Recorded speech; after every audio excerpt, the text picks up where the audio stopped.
Gustavo, ¿cómo estás? Bienvenidos otra vez a la salsa.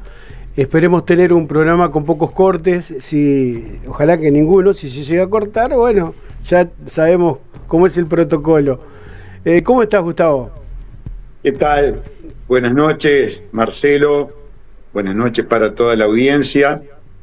Estamos bien, pese a que son jornadas muy largas las que estamos teniendo en el Parlamento a raíz de la presentación de los distintos incisos del presupuesto, vale decir, de los distintos organismos que vienen a exponer sus necesidades de presupuesto. Esto es muy importante, nos va permitiendo conocer de primera mano y con profundidad el estado de situación del Estado uruguayo y conocer fundamentalmente qué es lo que sucederá durante todo este gobierno, porque recuerden que el presupuesto es un plan quinquenal, vale decir, es la bajada a tierra, la objetivación de las políticas que se desarrollarán durante estos 5 años de gobierno del Frente Amplio. Entonces lo estamos haciendo con muchísima responsabilidad, estando largas horas escuchando los planteamientos, la descripción de la situación de los distintos ministerios, servicios descentralizados, poderes del Estado, por ejemplo, el Poder Judicial, que todavía no ha desfilado, pero sí nos ha hecho llegar su requerimiento presupuestal. Así que son días de intensa actividad y muchísima preocupación. Y esto se lo tenemos que comunicar al pueblo uruguayo. El presupuesto quinquenal supone un continuismo del modelo, consecuentemente una profundización de todos los problemas que tiene el Uruguay. Yo diría que fundamentalmente tendremos que hablar de seguridad, trabajo, educación, salud, que no van a presentar cambios importantes y que en todo caso, si hay cambios, será para profundizar los aspectos negativos, los aspectos de decadencia de estos cometidos esenciales del Estado. Cuando te he escuchado hablar del presupuesto, decís que está cruzado transversalmente por la Agenda 2030, que se suponía, el gobierno anterior también, pero disimulaba un poco más. Me parece que trataban de que no se notaran tanto como este gobierno, que me parece que ahora ya no hay prurito, vamos arriba, hay agenda pura y dura. Bueno, yo creo que la diferencia la marca la presencia de identidad soberana. Con el gobierno de la calle Pou no estaba identidad soberana, es no estaba es verdad. Nicole Salle, no estaba Gustavo Salle. Quienes marcamos discursivamente a través de un relato descriptivo de la presencia abrumadora, omnipresente de la Agenda 2030 en el presupuesto, somos Nicole y yo. Después no hay ningún otro diputado que hable de la Agenda 2030, y menos que busque vincular el presupuesto a la agenda. Entonces, esa es la diferencia. Y esa es una diferencia muy importante, porque no es solamente una diferencia de relato, es una diferencia sustancial, es sincerizar al Poder Legislativo. Teníamos un Poder Legislativo que mentía, teníamos un Poder Legislativo que no decía la verdad con respecto al hecho de que Uruguay está totalmente sometido, y ese es el verbo que utilizó el ministro de Economía, a los designios de la élite oligárquica internacional, que utiliza la parafernalia de los organismos multilaterales, como la OCDE, según las propias palabras de Gabriel Odone, para condicionarnos en un 95% de nuestra vida pública y de nuestra vida privada también. Entonces, ese es el gran mérito que ya a los 7 meses de estar instalado el Poder Legislativo tiene identidad soberana, que es un mérito histórico, ¿no? Es un cambio revolucionario de la actividad parlamentaria. Nosotros marcamos un cambio revolucionario en la actividad parlamentaria del Uruguay. Nosotros llevamos el desenmascaramiento de la falta de soberanía, de falta de independencia, de falta de democracia. Y no es poca cosa. Bueno, recuerden que a los 40 días de instalado el gobierno, Nicole Salle, en un verdadero batacazo de carácter histórico, puso en el Parlamento uruguayo el tema más importante del siglo XXI, de lo que va del siglo XXI. Esa conspiración plutocrática para el dominio psicosocial de la humanidad a través del señuelo sanitario, esa política, esa agenda de la muerte, esa despoblación, pidiendo una comisión investigadora con 600.000 folios de documentos científicos, y logramos evidenciar la estructura del partido único del nuevo orden mundial. Hemos destrozado, Nicole Salle destrozó el discurso embustero de izquierda y derecha, de oposición entre Frente Amplio y multicolores. Demostramos que son lo mismo. El Frente Amplio opera en las cosas trascendentes para llevar a tierra los sometimientos ante la oligarquía internacional con los multicolores. Frente Amplio y multicolores actuando como siameses, y eso lo demostró Nicole Salle.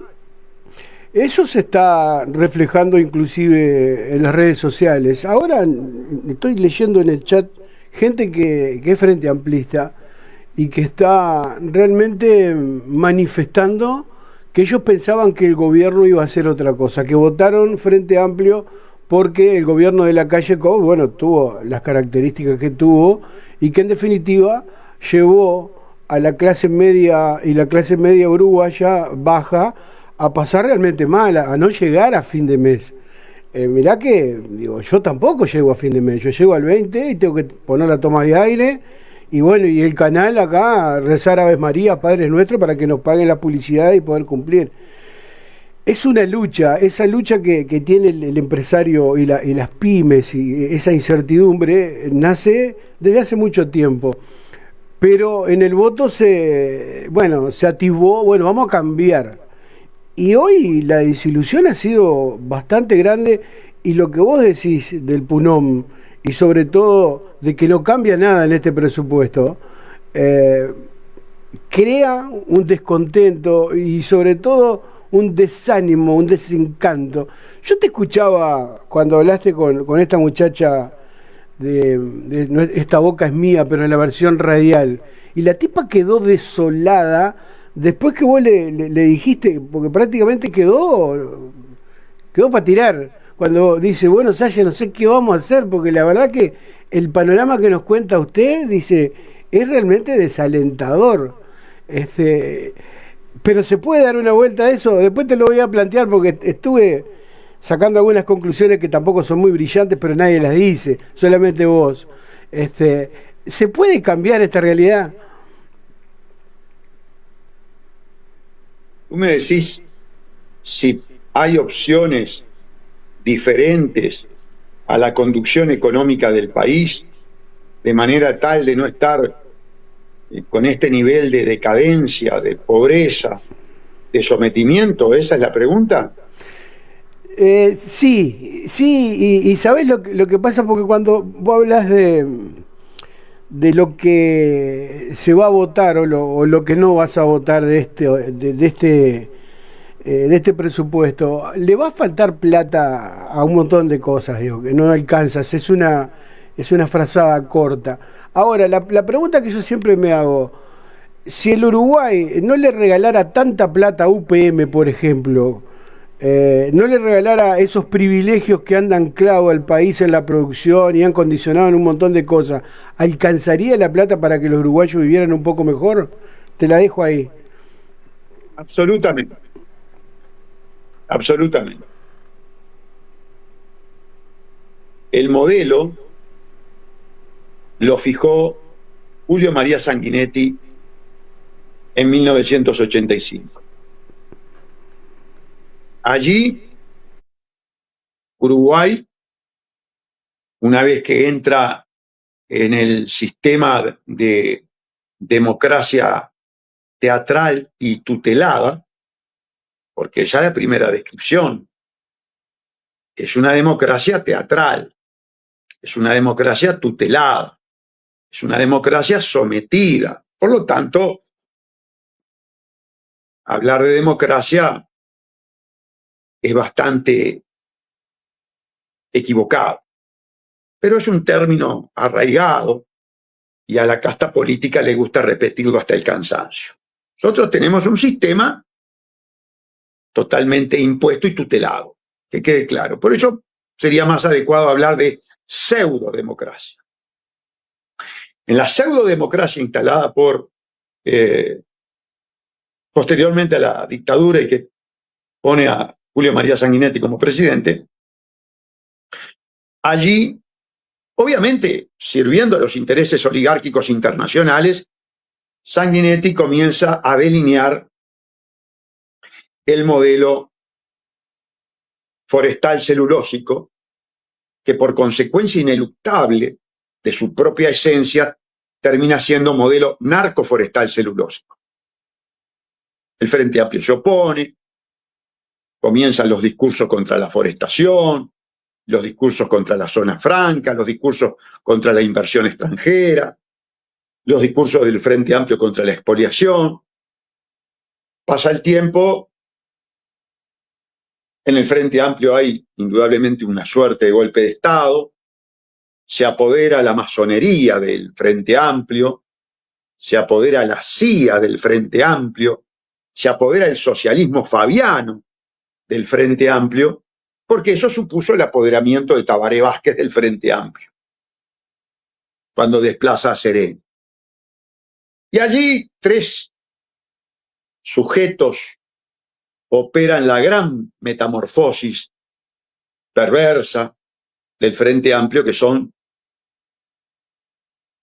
Tabaré Vázquez, su abogado, amigo y asesor, Gonzalo Fernández, y Danilo Astori.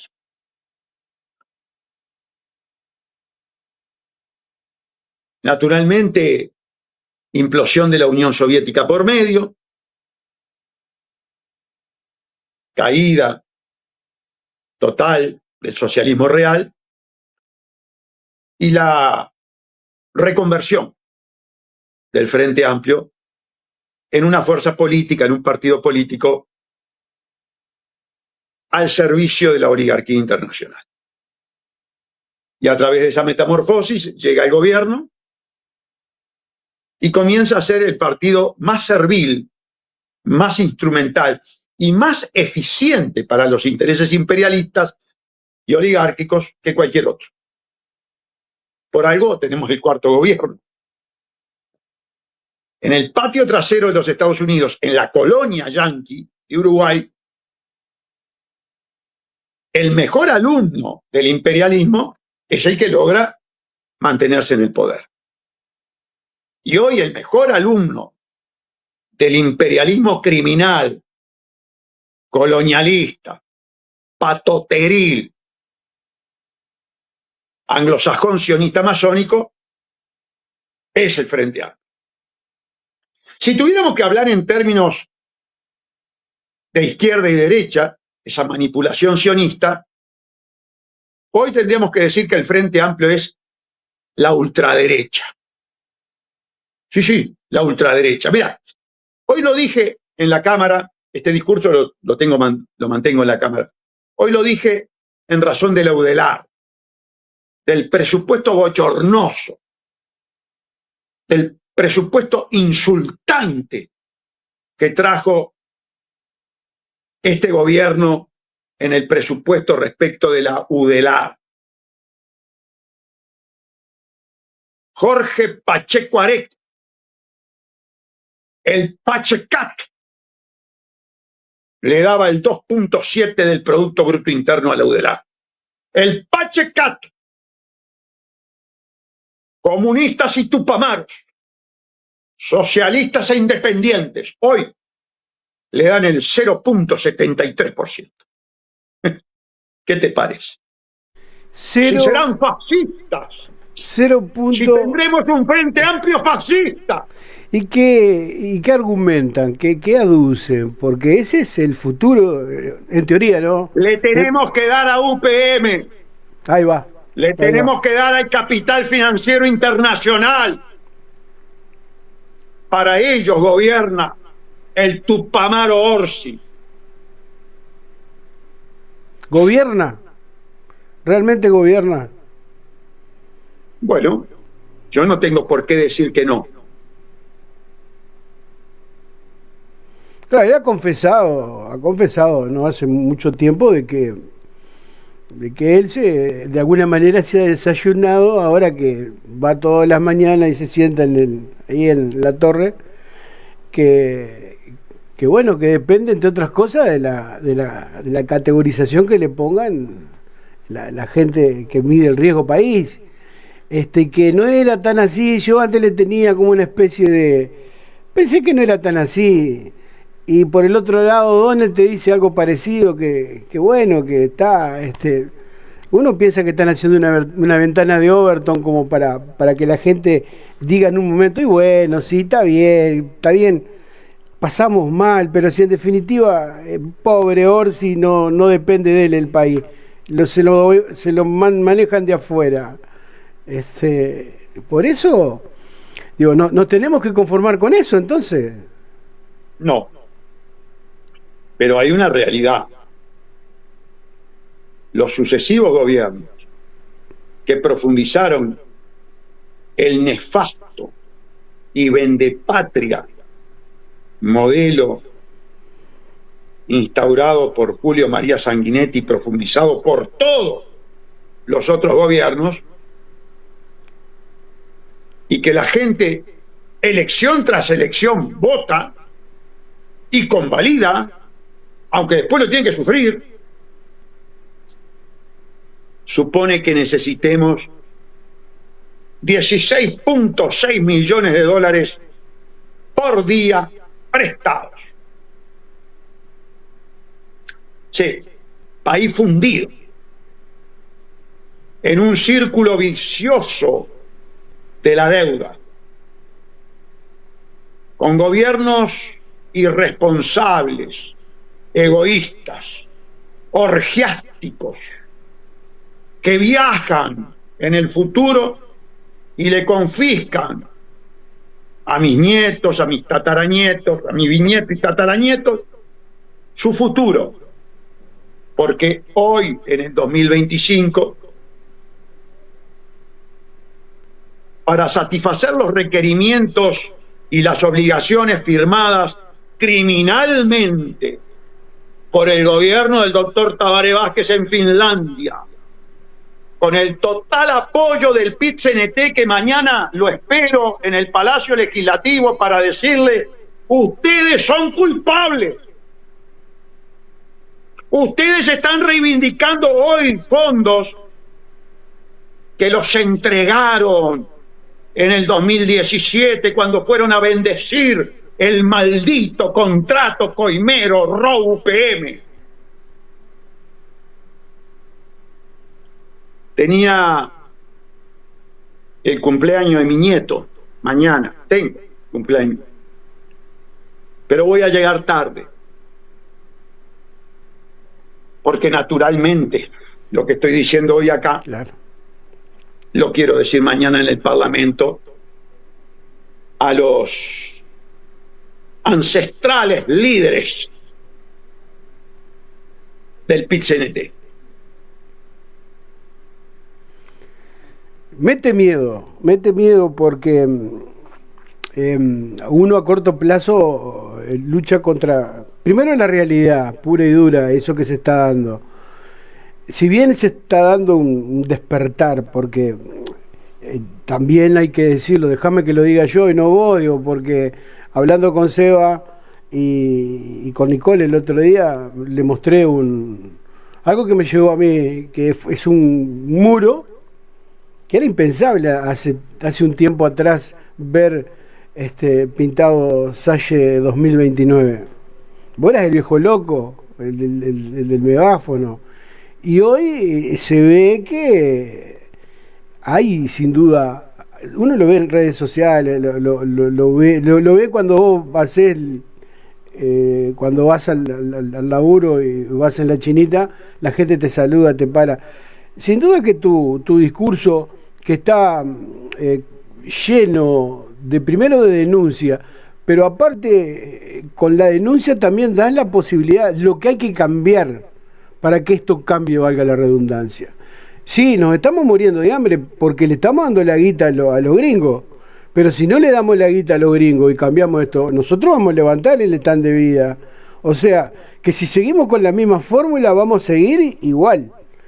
Y la gente se está dando cuenta de eso, de a poquito. No sé si te da esa impresión a vos. Absolutamente.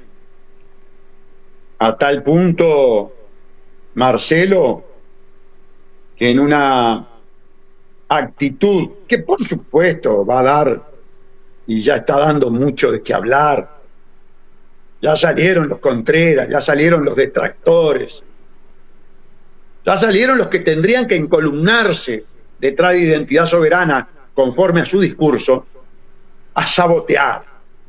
¿A sabotear qué? La única esperanza que tiene el Uruguay. Sí, la única esperanza que tiene el Uruguay. Salle 2029. ¿Por qué lo digo tan convencido? Que a la gente le puede caer petulante, egocentrista, porque los otros son lo mismo, porque los otros ya gobernaron, porque yo hoy escuchaba, y se los dije, a los multicolores, reprochando lo poco que se le dio a la Universidad de la República. Pero yo le dije, pero muchachos, miren que ustedes dejaron la butaca recién, está caliente todavía. Hace 7 meses que se fueron. Esto le dieron ustedes. Esta problemática que pone de manifiesto el rector, que llevaron una muy buena presentación y nos dejaron una muy buena documentación de lo que hace la UDELAR, de lo que necesita la UDELAR. Los uruguayos siguen todavía creídos del 1950. Yo les quiero decir a los uruguayos que en América del Sur solamente una universidad está por debajo nuestro, en el ranking. Honduras. La tabla de abajo hacia arriba es Honduras, Uruguay.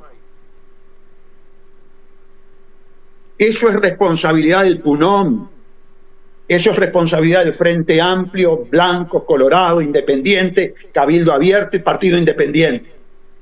Consecuentemente, la única esperanza para el Uruguay, la única esperanza para el que está pasando mal, la única esperanza para el que está psiquiátrico en razón de la situación de pobreza, miseria, drogadicción, vicio, estar en la calle, es Salle 2029 con Identidad Soberana.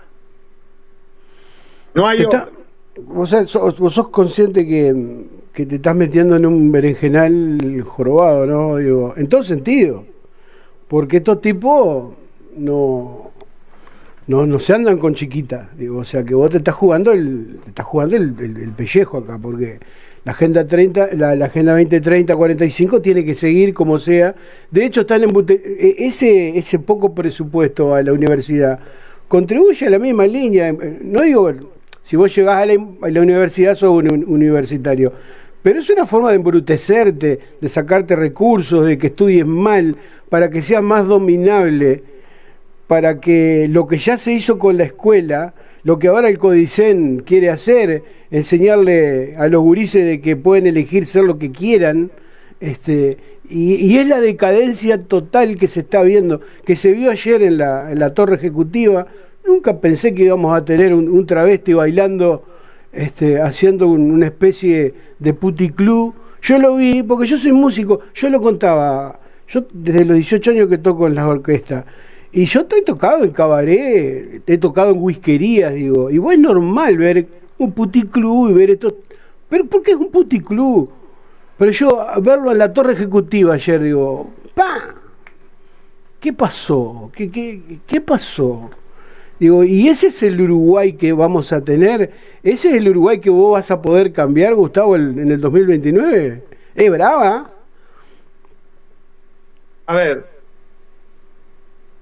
en uno de los vivos que yo realizo en el Parlamento, contaba la anécdota de un hermano de Sofovich con el que viajamos en el mismo crucero y él estaba desayunando y salió la conversación de que estaba haciendo planes para el próximo crucero y era un hombre muy anciano. Y entonces, tal vez yo con poco tacto le digo, pero ¿y no será un poco aventurado estar haciendo planes a tan largo plazo? Y entonces me contestó, mire, yo no sé si llego o no llego, pero el placer, el disfrutar de planificar el nuevo crucero, no me lo quita nadie. Consecuentemente, te voy a responder que a mí el sueño de poder ser el impulsor, el protagonista de un cambio absolutamente necesario, imprescindible, impostergable, por la supervivencia del Uruguay y de los uruguayos, no me lo quita nadie. ¿Llegaré o no llegaré? Dependerá del pueblo uruguayo. Ahora, este modelo, que de ganar la calle Pou en el 2029, que largó la campaña antes que yo, que impuso una metodología y una estrategia de perder la elección con Orsi, por algo lo hizo elegir a Álvaro Delgado como compañera a una ex comunista, a Valeria Ripoll. No tengo nada contra ella, pero las cosas fueron así. Para él candidatearse al 2029, como ya lo hizo. Y por eso nosotros le salimos al cruz. Porque el gobierno de él fue lo más desastroso que hemos visto. El gobierno de él, si no fuera por el golpe de Estado técnico, se sabe dónde terminaba este muchacho. Y sí. Y yo espero que el uruguayo tenga memoria, ¿no? Yo espero que recuerde a Gabriela Fossati, la fiscal que dijo, yo no me voy a inmolar, es mi jefe, que después la remató diciendo, me convertí en el abogado de él. Sí, me ibas a decir algo. Lo que te quería decir es que el modelo está perimido. Cualquiera con dos neuronas, no te pido más que dos, se da cuenta que esto no da para más, que un país que está endeudado, que todos los días, que no tenemos una idea de cabeza de lo que son 16.5 millones de dólares, que un país que necesita 16.5 millones de dólares por día para funcionar, está quebrado, que está con el respirador, o sea, está con la maquinita que hace pip, pip, pip. Estamos enchufados. No es un país que sea autosustentable. No es un país que tiene chimenea, no es un país que produzca, no es un país que sea sustentable. Esto es una mentira. Como país eso es una mentira. Si nos desenchufan, tenemos que cambiar el color rojo, el color celeste de la bandera, de la franja por roja, o sacarle el sol y ponerle la estrella de David y dejar los mismos colores. Pero me parece, digo, que esa es la realidad de este modelo, que está perimido. Hay que hacer algo. El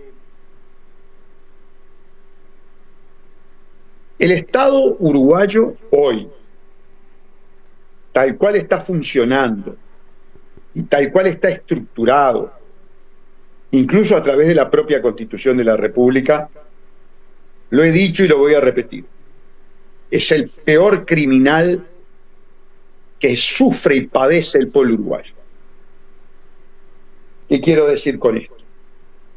No soy anarcocapitalista, no soy anarquista, no soy de los que dice el disparate improponible por utópico, por desconocimiento de la esencia humana, por desconocimiento de los fenómenos psicosociales, de que puede haber sociedad sin Estado.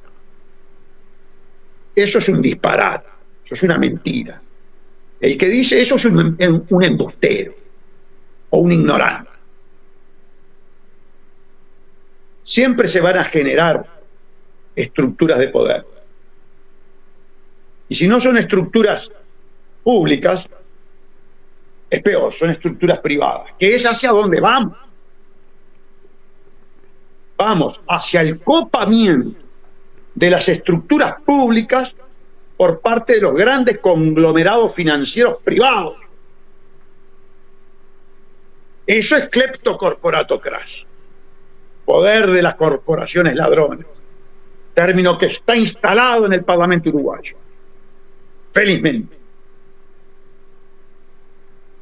Es tanto lo que nos roba el Estado. Nosotros tenemos contacto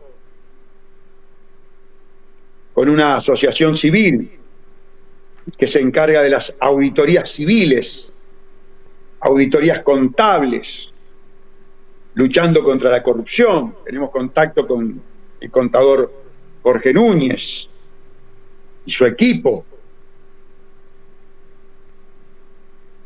Hubo oportunidad de auditar el tema de la caminería rural, detectando el robo de 600 millones de dólares.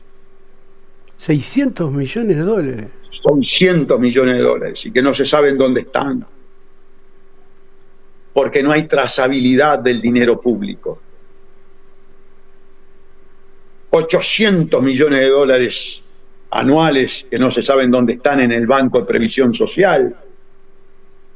Y yo te puedo garantizar que donde hagas auditorías encontrás estos desfalcos, esta expoliación criminal contra el pueblo uruguayo. Pero ¿sabes una cosa? En las encuestas, el problema de la corrupción solamente concita la atención del 1% de los uruguayos. ¿Te das cuenta? Claro, pero no llega a fin de mes. El tema que... Claro, pero por supuesto. Pero no es consciente gran parte de la masa de orientales es que cuando se firma un contrato coimero que entrega a la patria, lo vas a pagar vos, lo va a pagar tu familia, lo va a pagar con mala seguridad, mala educación, mala salud, mala justicia. Pero bueno, la preocupación fundamental, de acuerdo a las encuestas, es 46% está preocupado por la seguridad y le sigue un 11% preocupado por trabajo. Seguridad y trabajo. ¿Y saben qué? Es un gran desafío. Odone no sabe cómo dar trabajo. Odone habla de crecimiento, pero no nos dice cómo. Porque Odone nos dice que estamos sometidos a la OCDE. Orsi nos dice que estamos sometidos a Standard & Poor's, Fitch y Moody's. Ese sometimiento implica que esa parafernalia oligárquica internacional te diga qué tenés que producir, a quién le tenés que vender, qué régimen tributario le tenés que poner. Y bueno, si vos te estás condicionado de esa manera y ya han pasado. Yo te escuché decir el otro día, no me quedó muy claro, porque a veces seguirte la cabeza a vos y a Nicole es bravo, digo, ya estamos grandes nosotros, digo, pero más cuando vienen de dos lados. El otro día dijiste de que hay tratados de comercios que le impiden al Uruguay desarrollarse desde el punto de vista industrial. Es como que te dicen, no, vos no podés producir. Y digo, ¿y cómo puede ser? Porque eso es una violación de soberanía, digo, o sea, que los tipos te digan... La soberanía es un cuento. Ah, no somos soberanos tampoco, digo... No, pero a ver, es pillar. Si vos necesitas 16.6 millones por día, ¿qué soberanía vas a tener? Y claro. Si vos, a ver, es pillar, para bajar a tierra. Si vos tenés, supongamos, que no digo que sea la situación, es una hipótesis de trabajo. Cualquier periodista que tenga un medio que dependa de 2 o 3 sponsors, ¿qué soberanía va a tener? Bueno, eso lo vimos. El que le paga manda. Eso lo vemos en los canales de la capital, en algunos acá en Paysandú, que no pueden decir lo que digo yo, porque no pueden, digo, o sea, yo lo puedo decir porque nadie me da un mango. Mirá, pero te voy a contar algo. Con el tema de la interpelación a Ortuño por el tema del agua, estoy queriendo recordar, había que sacar una moción. Estaba la moción oficialista y estaría la moción de la oposición. Nicole me dice, nosotros vamos a sacar una moción por nuestra parte. Claro, por supuesto, le digo. Déjame que voy a trabajar en la moción, me dijo. Se encerró en su despacho 214 y al ratito trajo una carilla que era la moción, que hablaba de la entrega del agua a las grandes corporaciones extranjeras. Curiosamente se me acercan diputados colorados y blancos y me dicen, ¿ustedes tienen una moción para sacar? Sí, porque ustedes tienen la de ustedes. ¿No nos traes la moción de identidad soberana? Sí, les doy una copia. Le pido a Nicole que imprima una copia y se las entrego. Una de ellas a Gabriel Gurméndez. Al ratito vienen y me dicen, ¿sabés que está muy buena? Y que nosotros la respaldaríamos. Yo, anonadado. ¿Qué está pasando? Dice yo. Pero, dice, acá hay un par de cositas que tendríamos que atenuar. ¿Cuál? Bueno, que en lugar de corporaciones pongamos intereses extranjeros. No, perdón, al principio dijeron sacar el tema de las corporaciones.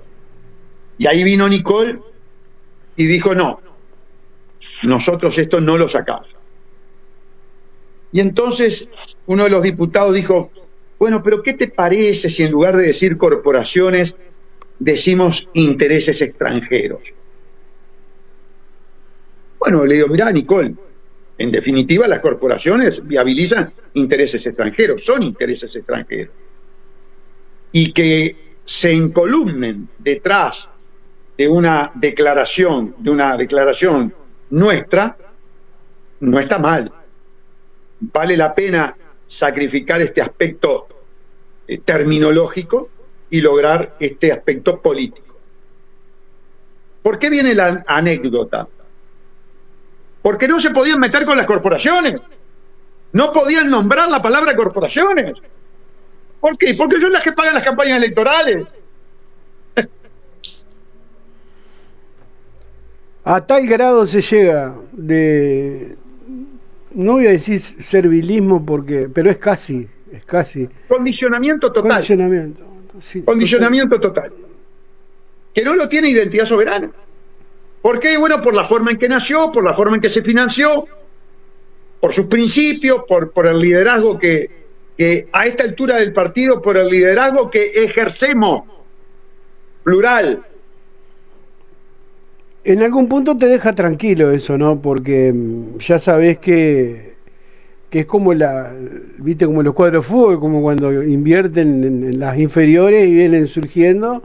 En el caso de Identidad Soberana ya también tenés un plantel que se viene fogueando, porque bueno, ni que hablar Nicole, y después aparte viene otra lista atrás de gurizada, de gente joven que vienen sustentando Identidad Soberana y imbuéndose de todo lo que es la característica que le das vos a Identidad Soberana.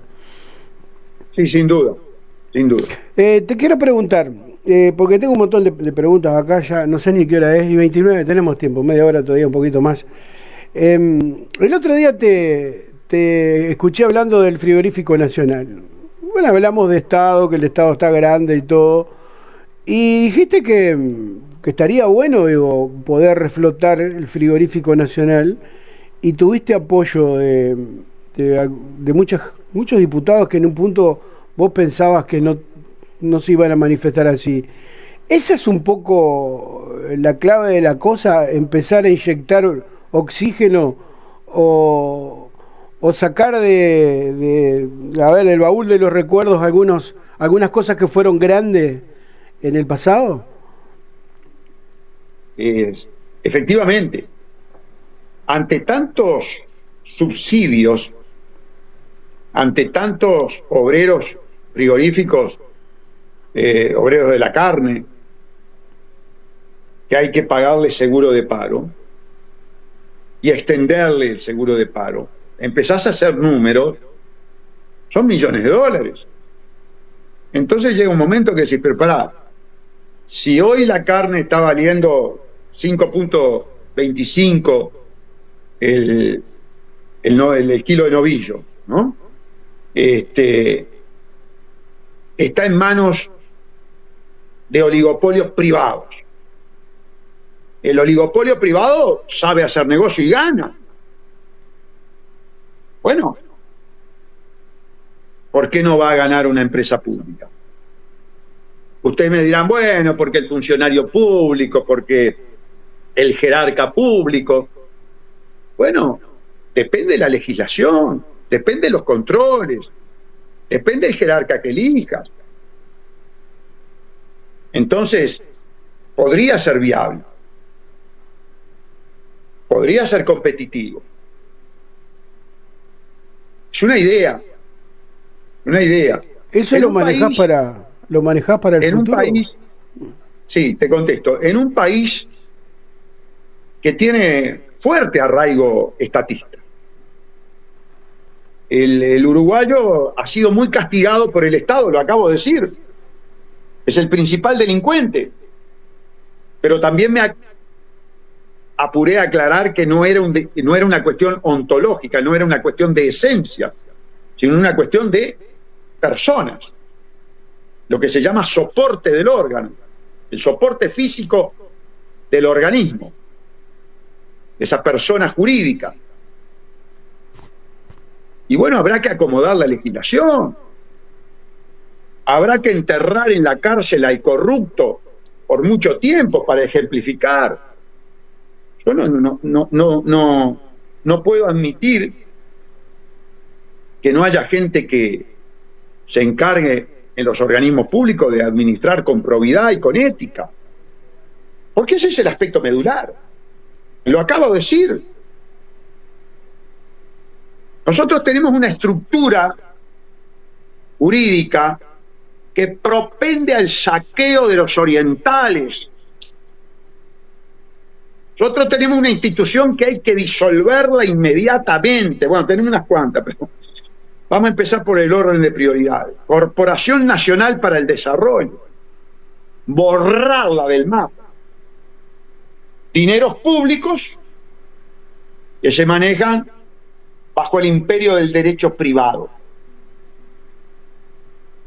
Imposible. Derecho público tiene que tener características, las tenía en el pasado, de cristalinidad y transparencia. Porque es el derecho de las cosas del pueblo. Y por lo tanto el pueblo tiene el derecho a saber todo.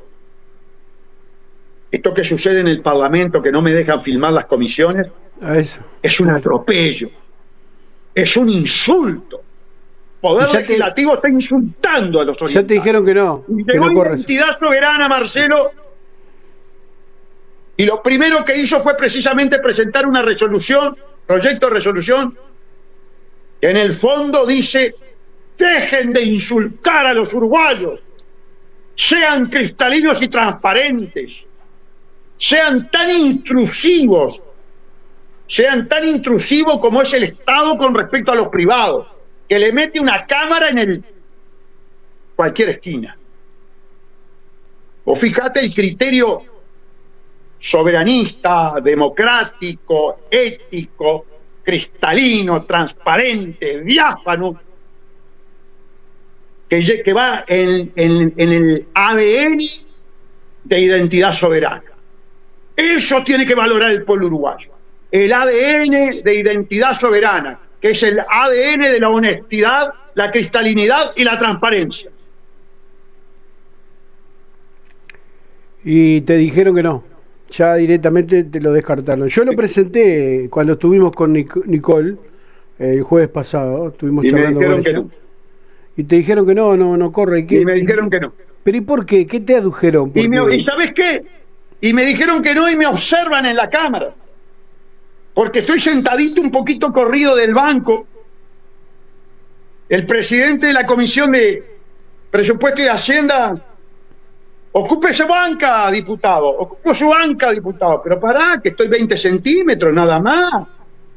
No te preocupes tanto por la forma. Preocupate por el contenido. Y siéntese, no puede hablar parado.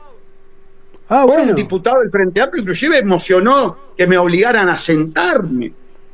¿Te van a hacer tomar distancia como cuando éramos gurises? Pero claro, no, pero muchacho, le digo, la libertad. Pará. Xi Jinping. Qué bárbaro. Pero hay las cosas que uno se entera, ¿no? O sea que... Qué cosa. Che, estamos en problemas, ¿no? O sea, el hecho de Identidad Soberana, cuando llega al gobierno, una de las cosas que nos tomó, inclusive, que al principio nos causó... una cosa que debería ser normal, que es que todo el mundo tuviera acceso a lo que pasa ahí.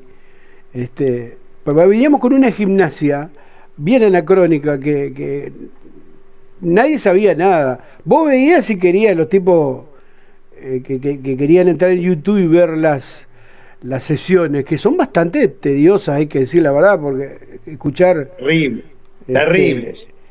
Ahora, cuando vos empezás a mostrar la cocina de la cosa, ahí cambia, digo, porque... Y aparte se lo explicás con manzanas, porque el otro día en Polémica en el Bar, por ejemplo, te faltó explicarle con manzanas al muchacho gordito de bigote. Cuando le explicaste, claro, le explicaste 3 o 4 veces y el tipo seguía como se había puesto el balde y te faltó decirle, te lo voy a explicar con manzanas para que lo entienda. Digo, ponele, ellos están jugando un personaje. Claro, ellos juegan su rol. Ahí va. Pero el pueblo uruguayo se empezó a avivar de todo lo que no se dice y todo lo que se cuece a fuego lento por vos. Sobre todo por vos, porque Nicole tiene un perfil un poco bastante más bajo.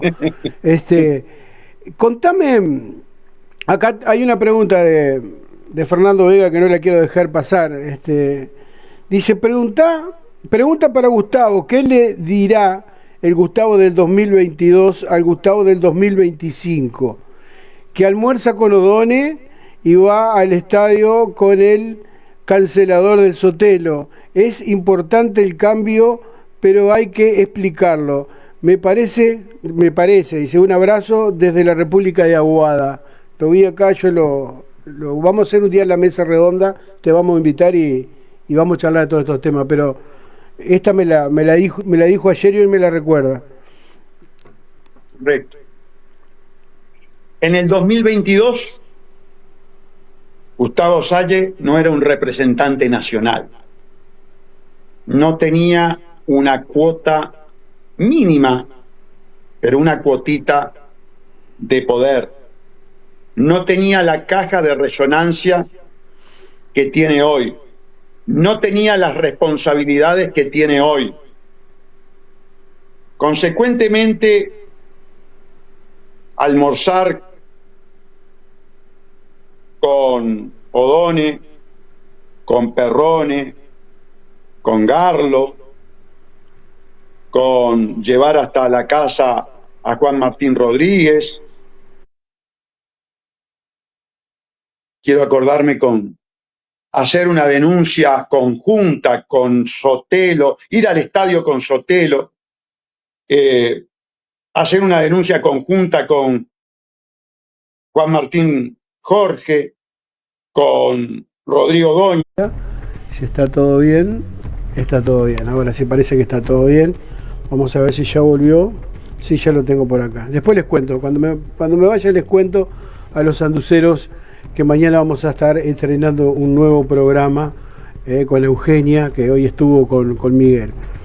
Volvemos, doctor. No podía fallar, ya demasiado. Yo me tenía preocupado. Bienvenido. ¿Sí? Que no me se había cortado, pero bueno, ya es un clásico el corte de efusiva. Le estabas contestando a Fernando. Sí, pero ¿dónde quedé?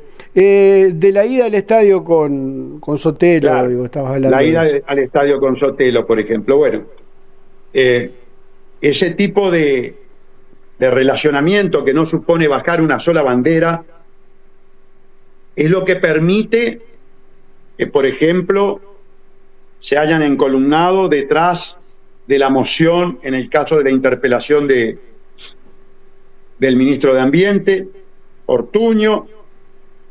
Es lo que permite que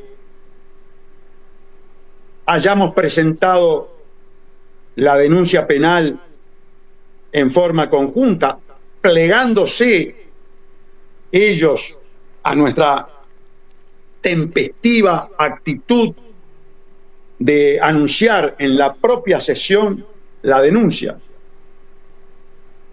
Es la que permite que, por ejemplo, hoy en la Asamblea General haya estado charlando con Pedro Bordaberry con respecto al nuevo Código del Proceso Penal, al confesado desastre. Digo confesado porque fue la fiscal general Mónica Ferrero y hasta lloró frente a los diputados por el desastre, por el mamarracho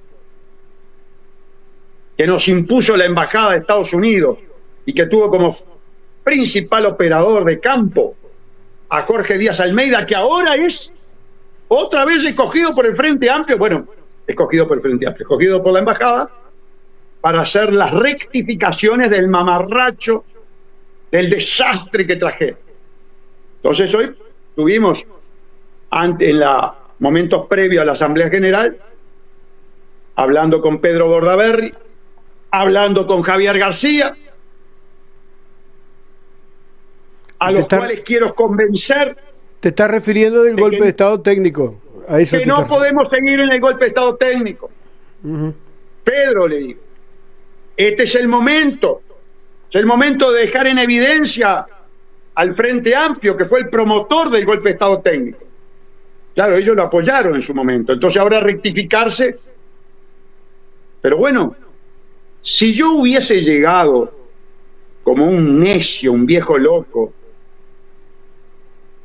al Parlamento, no tendría diálogo y además sería invivible, por decirlo de alguna manera, en el ostracismo, porque además no es mi forma de ser. Pero no es mi forma de ser. Gustavo, volviendo un poco, déjame volver un poco para atrás porque me parece re jugoso esto que estamos tocando. Habíamos empezado a hacer tabla rasa de las cosas que hay que acomodar para que el país vuelva a ser viable, para que vuelva a ser creíble, sobre todo para la gente, para que la gente tome esperanza, para que llegue a fin de mes.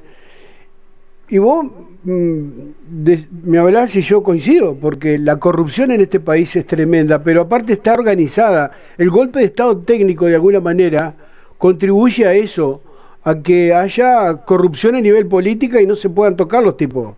Los tipos pueden afanar lo que quieran y no pasa nada.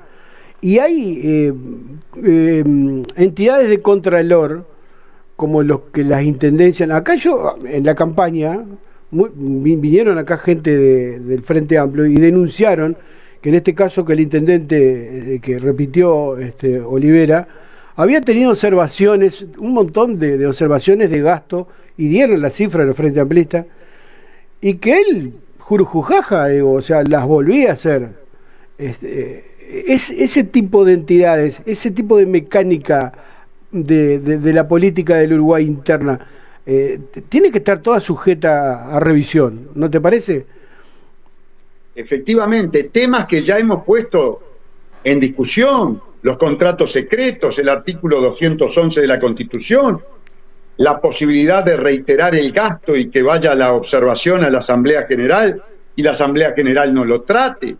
Uno de los elementos fundamentales que hablamos con el contador Jorge Núñez para reformar un tema que traté con Eduardo Luz, precisamente como constitucionalista para hablar sobre la posibilidad de la reforma. Inclusive Eduardo nos asesoró con respecto a un tema interpretativo, porque el artículo 211 dice que se le informa a la Asamblea General a sus efectos.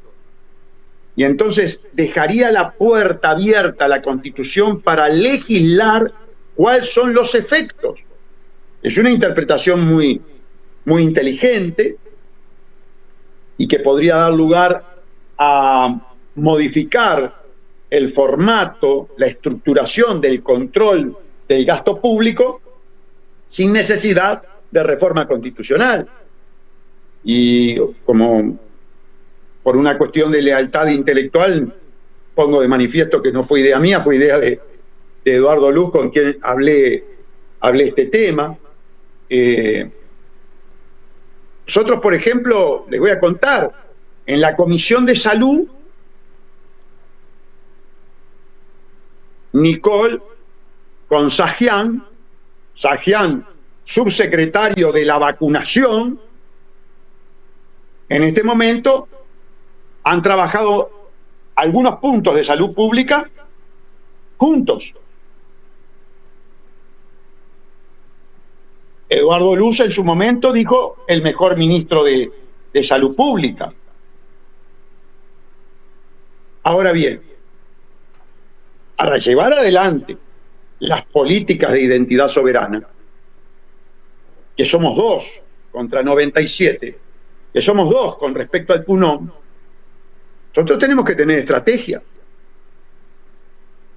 Y tenemos que, en el buen sentido de la palabra, si es que lo tiene, utilizar los espacios que se generan por las confrontaciones, aunque más no sean de carácter circunstanciales y sobre aspectos, si se quiere, no muy trascendentes, y tratar de ir marcando un camino, tratando de ir solucionando temas puntuales y bueno, combinamos, buscamos la forma de incidir. Yo estoy hablando con total libertad y a calzón quitado porque muy probablemente esto que yo estoy diciendo mañana lo vea Javier García, lo vea Pedro Bordaberry.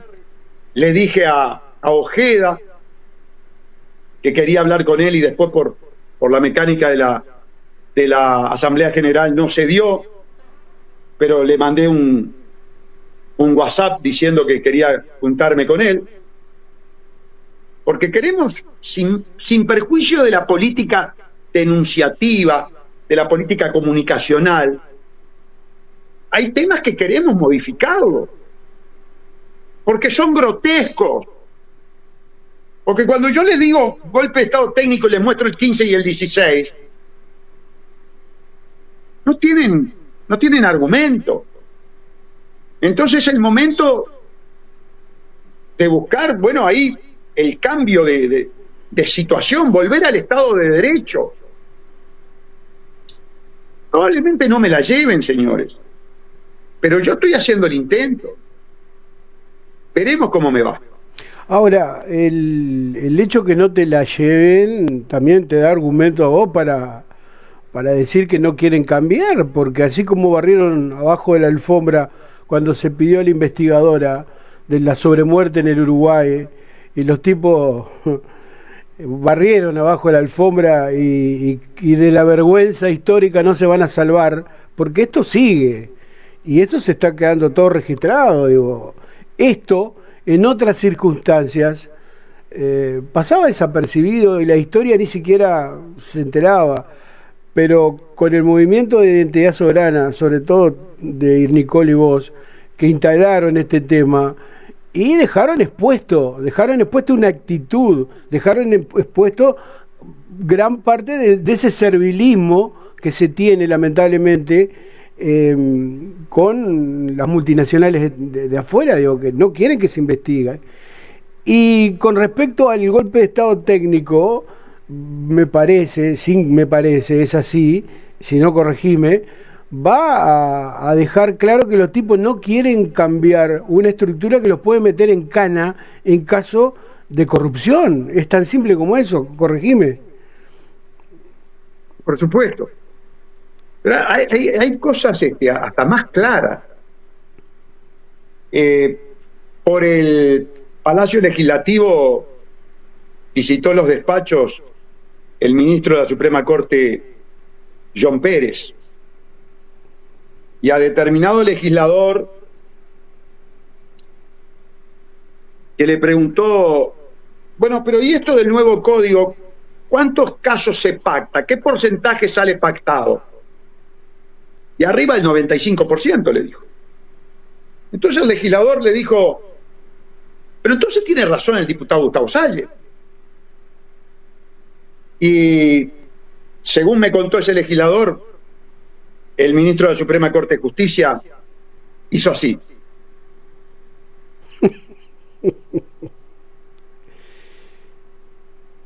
Entonces, con total sinceridad y lealtad, que es lo que me caracteriza, la cristalinidad, le digo a Pedro, le digo, de no ir de vuelta a la Constitución, los que quedan mal son ustedes. Yo me hago un festín, pero yo no estoy acá para cocardas personales. A mí me interesa un bledo las cocardas personales. Quiero lograr una legislación a favor de los uruguayos. Quiero que haya trazabilidad en el dinero que llega a las intendencias. Quiero que haya trazabilidad en el dinero de las grandes obras que se hacen por derecho privado con la Corporación Nacional para el Desarrollo.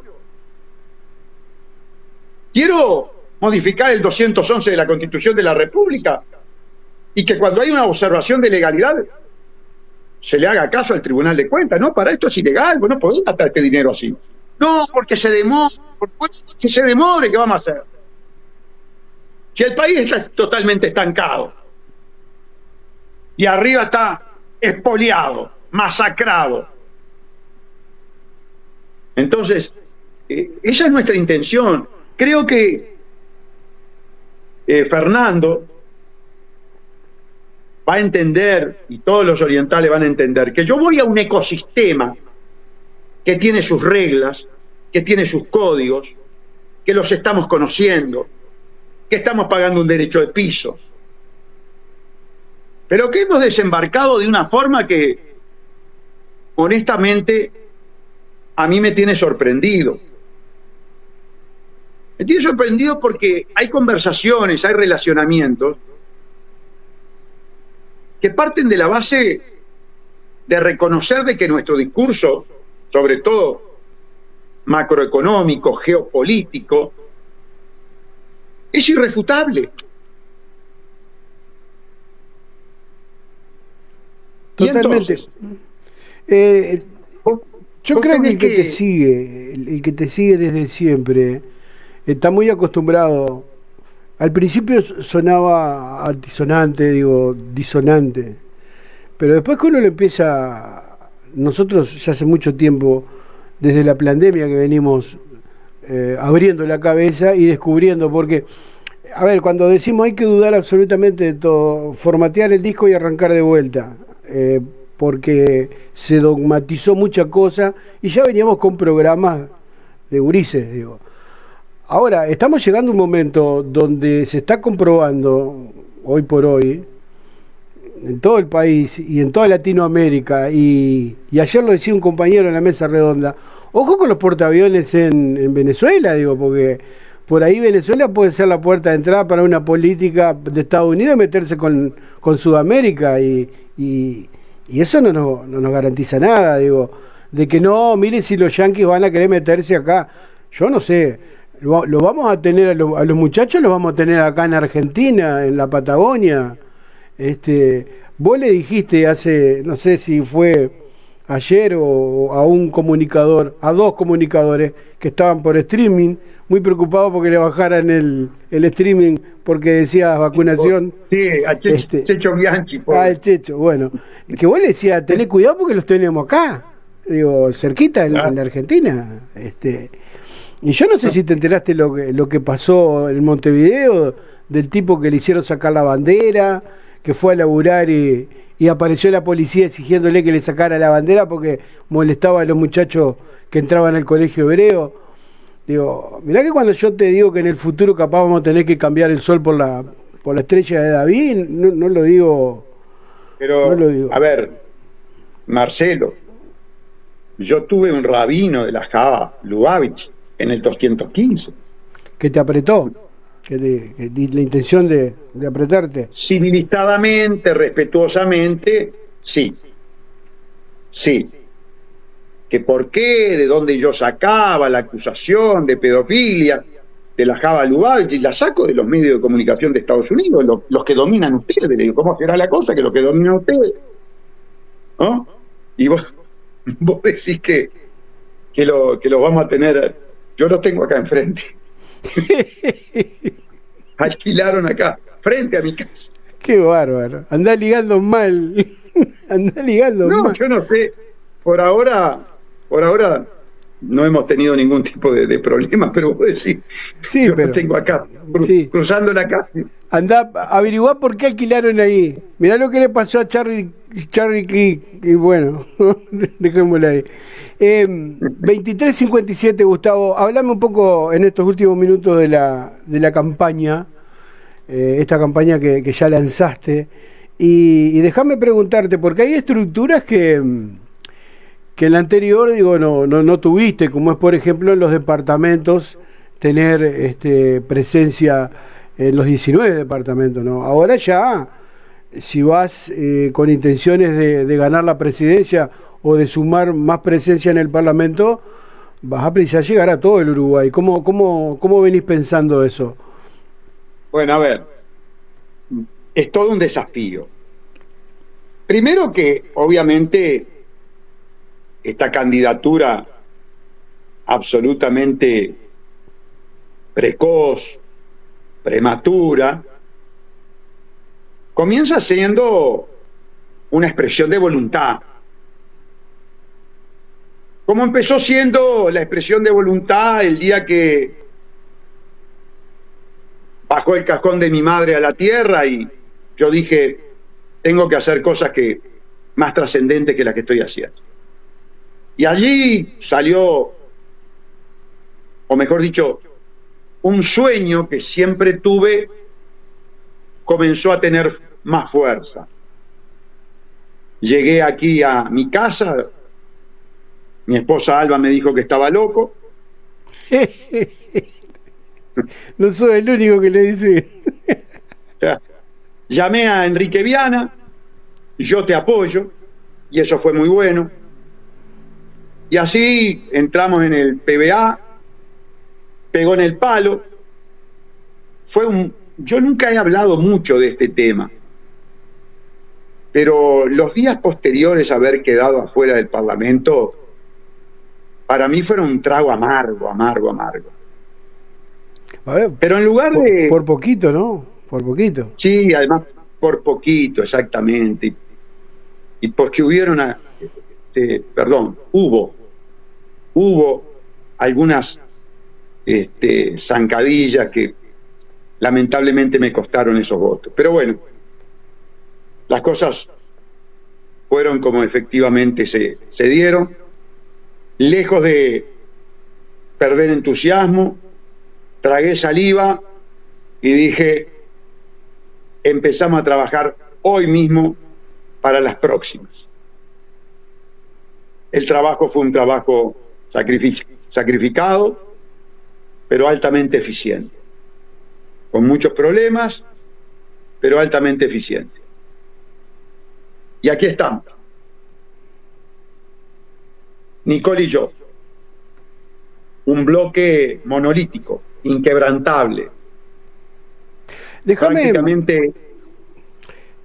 hacerte una pregunta, no sé si incómoda, pero quiero hacértela. Yo siempre vengo diciendo, acá en los programas, porque a vos en la elección se te cuestionó mucho porque eras un tipo que cuando yo te hice esa pregunta, ya hace como 3 años atrás que te dije, te puse el ejemplo de la heladería, de los gustos, ¿te acordás? Como me dijiste, no, yo voy a ir solo. Y tenías algunos guerreros que eran bravos. El Seba era bravo, ¿te acordás que nos estresamos un montón de veces con el Seba? Y ahora somos sí, nos queremos en pila. Sí. Pero en aquel momento estábamos en la guerra electoral, guerra que se zanjó, que muchos todavía siguen heridos, pero no entienden que era algo que había que pasar para que saliera un resultado. El resultado dijo que la disidencia te eligió a vos mayoritariamente como para que nos representara. Ahora, en todos esos pertrechos de guerra que quedaron muchos heridos, debería haber gente valiosa, me supongo. ¿Vos tenés la idea en algún punto de hacer algún acercamiento con algunos de esos, no digo valores, candidatos, como para que se encolumnen? Porque vos me lo dijiste en un momento. ¿Y por qué no vienen con identidad soberana? Ahora es el momento. Ya lo hice. Ah, ¿ya lo hiciste? Ya lo hice. Yo estaba cargando nafta en la estación Action de acá de la Rambla y me encuentro con Bonica viene filmando y ahí Bonica me dice qué actitud tengo yo con quienes había confrontado y yo le digo bandera blanca, no hay problema. Y lo repito aquí con Espillat, bandera blanca, señores. Creo que tenemos un problema muy grave. Creo que los viejos, como yo, tenemos que pensar en nuestros nietos. Y si tuvimos diferencias, a ver, si yo tengo una buena relación con Colman, con Schifani, que estamos en las antípodas, de verdad, que nos quisieron meter presos porque querían modificar el 224 del Código Penal. ¿Cómo no voy a limar asperezas o limar grandes roturas? Pues no quiero minimizar las roturas que hubo. Si Sajian que fue el subsecretario durante la pandemia, trabaja en la Comisión de Salud junto a Nicole. ¿Cómo no voy a zanjar diferencias con quienes en un momento muy difícil de la vida estuvimos juntos? Claro. Peleando. Porque se me viene a la memoria cuando estuviste con los Titanes, con los 3 Titanes, ¿te acordás? Que eran que ahí comenzó todo. Ahí comenzó todo. Y además, te voy a decir una cosa, Marcelo. Yo estoy seguro, más allá de las diferencias, más allá de los enojos, más allá de todo lo que haya existido entre nosotros, tuvimos momentos memorables. Tuvimos momentos. Disfrutamos esa caravana. Yo tengo cuentos de esa caravana. Tenemos que hacer un programa. Que me acuerdo y me hacen reír. Tenemos que hacer un programa un día de eso. Sí, sí. Está bueno. En un vivo. Está bueno que lo digas, digo. Está bueno que lo digas a eso, Gustavo. Fernando no avisó que iba haciendo el vivo. Y claro, íbamos 3 hombres en la camioneta de Fernando, en la Chevrolet. Y bueno, los hombres, estando juntos, no medís mucho las palabras, ¿verdad? Y llamás a las cosas por su nombre más vulgar. Y justo venía hablando muy abiertamente, y Fernando le dice: mira que venimos en vivo. Pobre Cacho. No me puedes hacer eso. Qué grande, qué bárbaro. Gustavo, 006, mañana tenés que laburar. Mañana tengo el PIT-CNT. Bueno, mirá qué lindo laburo. Va a estar lindo. Y bueno. Ya más o menos tenés pensado lo que le vas a decir, ¿no? Sí, obvio. A ver, ya el repertorio mío, con todos los ministerios que han pasado, lo conoce todo el mundo. Claro. El que no lo conoce es el que viene, pero los diputados ya lo saben de memoria. Bueno, buena suerte. Cairo, por ejemplo, cuando empiezo a hablar de otra vez, la cleptocorporatocracia. Y bueno, pero digo, o sea, hay que analizar los conceptos. Me supongo que un día le va a caer la ficha, digo, o sea, le va a tener que caer. Las cosas, no, pero a ver, de acuerdo a lo que dice O'Donnell, a lo que dice Yamandu Orsi, la ficha ya les cayó. Fueron sinceros. Sí. Yo te lo decía, creo que a Cotelo. La primera vez que me crucé con Herman Camil, director de deuda, yo fui a hablar con él, ¿viste? Pero claro, él estaba muy caliente conmigo porque lo había expuesto públicamente, ¿verdad? Sí. Él tiene un puesto que si no hablas mucho es muy importante, pero la gente ni se entera. Sí, es verdad. ¿Sabes lo que me alucina? Cada vez que va el cajero a cobrar ese muchacho, lo que debe cobrar, debe ser capaz uno de los que gana más en el país, ¿no? No, debe tener el sueldo del cargo, no debe ser nada diferente. Cargo de confianza ese. Claro, pero él es un empleado público que está en un cargo que tiene asignada una partida presupuestal, es decir, un sueldo. Pero el cuento va por este lado. Cuando lo fui a saludar, claro, tenía una calentura conmigo a saludar para hablar, me interesa hablar con él, ¿no? Y entonces me dice: yo a usted no lo debería saludar. Pero no obstante, yo me dio la mano. Le digo: ¿pero por qué? Yo no he dicho nada malo de usted, solamente he dicho el rol que tiene. Dice: bueno, pero no dice las cosas buenas. Bueno, que yo no sé, capaz que usted es superdotado, yo no lo sé.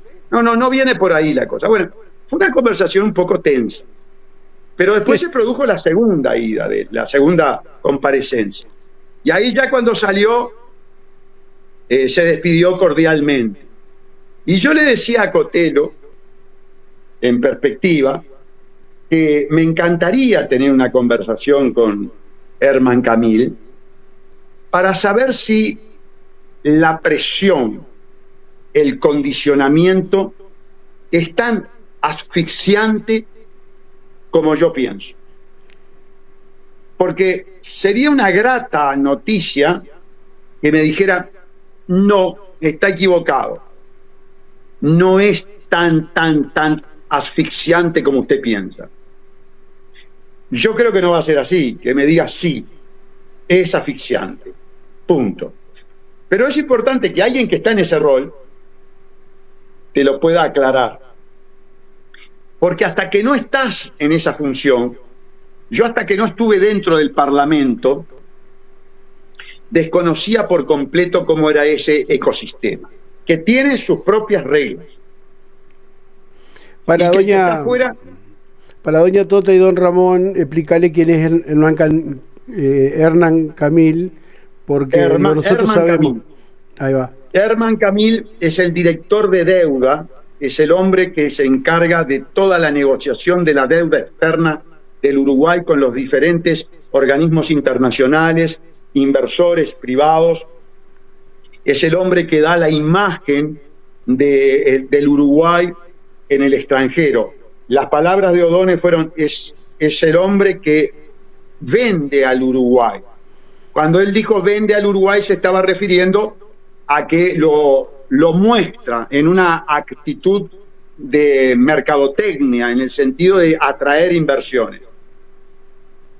Claro, cuando yo veo los contratos y las inversiones, ahí ya el vender se vuelve bastante literal. Pero bueno. Ahora, ¿cómo se vende un país que precisa...? Es un hombre, perdón Marcelo, es un hombre que trasciende a los gobiernos. Yo creo que esta es la tercera administración de gobierno en la que está Hernán Camil en el mismo puesto. Ahora, debe ser difícil vender un país, porque yo soy vendedor también, y estudié y me formé en ese aspecto. Es lo único que sé hacer bien, creo que vender. Pero es difícil vender un país que precisa 16.5 millones de dólares por día para funcionar. No me gustaría estar en los zapatos. Hay recursos naturales que todavía le sirven mucho a la cleptocorporatocracia y que por lo tanto todavía nos pueden estar dando oxígeno, claro, a cuenta de quedarse con el agua, quedarse con la tierra, utilizar la colecta del dinero de los obreros y llevarlo a una entidad privada como la SAFAP.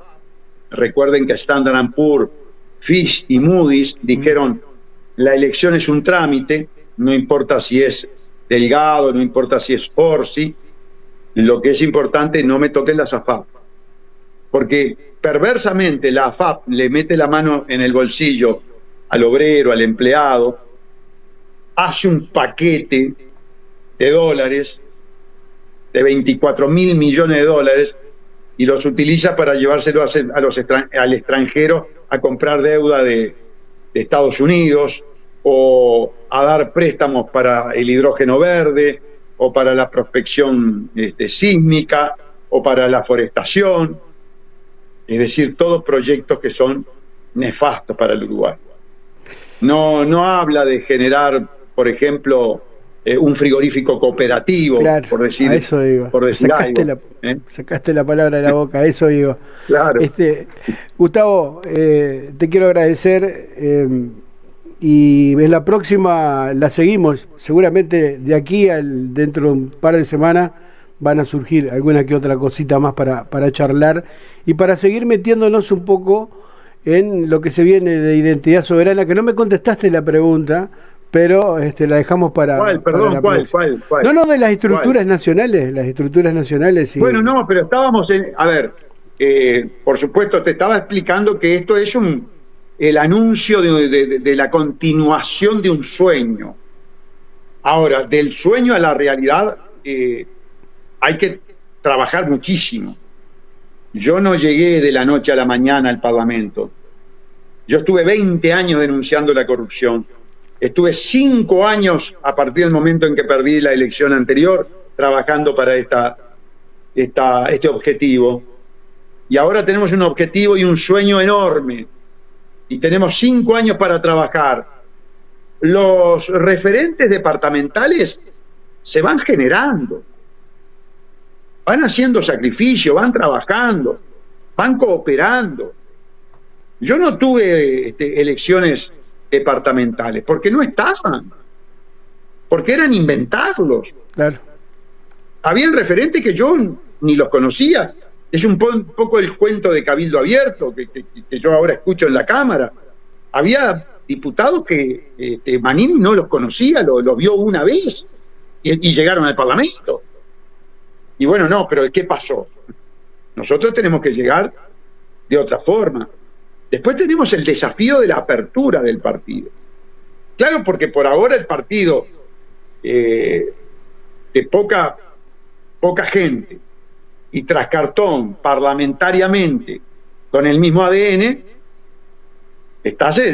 vas en coche, ¿no? Claro. Ahora, cuando vos ya le abrís la puerta más gente, ya no es tu hija, ya no es la coincidencia total, ya no es un bloque monolítico. O ahí ya tenés que entrar a negociar, a conversar, a unar criterios. Es si un el poco, matrimonio. Es un poco si lo que le pasó.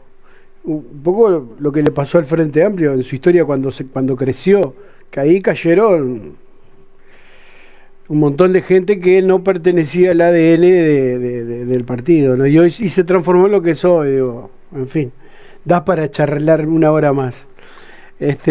Gustavo, muchas gracias, muchas gracias por... No, gracias a ti. Una pequeña aclaración. Dale.